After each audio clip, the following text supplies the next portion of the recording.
దొరికేలా చేస్తుందా? అందుకే మీరు అన్నట్టు ట్రాప్ లో పడ్డారా, లేదంటే ఇప్పుడు వాళ్ళ ప్రచారానికి అవే బాగా ఉపయోగపడుతున్నాయి? వాళ్ళు పెద్ద ఏం ఆడట్లేదు. నన్ను అడిగితే ఇదివరకు సోషల్ మీడియాలో అయితే వాళ్ళు బాగా యాక్టివ్గా కొట్టేవాళ్ళు ఇట్టండి, కానీ వాళ్ళు పెద్దగా సీరియస్గా పెట్టట్లేదు దీని మీద. అంటే జగన్ వాడుకుంటున్నారు కదా ఈ 2 రోజులుగా. విమర్శే కదా, విమర్శకి సమాధానమే. అయ్యే ఉంది, అయ్యే ఒక రకంగా దాన్ని వాడతాడంతే. అదే వాళ్ళకి అవకాశం ఇచ్చినట్టే కదా అంటున్నారు, వైసీపీకి అవకాశం ఇచ్చినట్టే కదా. పెద్ద ఇష్యూ, దాన్ని అంత పెద్దగా జనం పట్టించుకుంటారు, దానివల్ల మైలేజ్ రాదు, ఏముండదు వైసీపీకి జగన్కి. ఇప్పుడు ఇది ఆల్రెడీ ఈసీ కంప్లైంట్ చేశారు, సిజే వరకు వెళ్తారు అనేది ఏమన్నా ఉంటుందా? వెళ్తే అక్కడ మామూలుగా సీజే గారి దగ్గర డస్ట్బిన్ ఉంటుంది, అది ఓపెన్ చేస్తారు అంతే. సిజేకి ఫిర్యాదు చేయడం వల్ల ఏముండదు, డస్ట్బిన్ ఉంటుంది అక్కడ, దాన్ని వాడతారు ఆయన.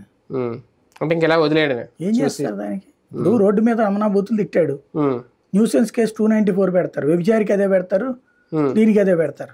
దాని కింద ఎంత వస్తుంది? పెనాల్టీ 50 రూపాయలు 500 రూపాయలు వేస్తారు, అంత మించి ఏముండదు. అది బూతులు తిట్టుకోవడం మన దేశంలో సహజసిద్ధమైన హక్కు అనమాట. అంటే చంద్రబాబు గారు ఎప్పుడు ఎవరికి ఏ ఛాన్స్ ఇవ్వరు, ఏం మాట్లాడినా చాలా వ్యూహాత్మకంగా. కానీ ఈసారి ఛాన్స్ ఇచ్చేస్తున్నట్లేదు, సీన్ ఏం లేదు, ఆయన ఎప్పుడు ఛాన్స్ ఇస్తానే ఉంటాడు. పోతే ఎన్నిసార్లు ఎందుకు దిగుతాడు అధికారం. రైట్, చూద్దాం.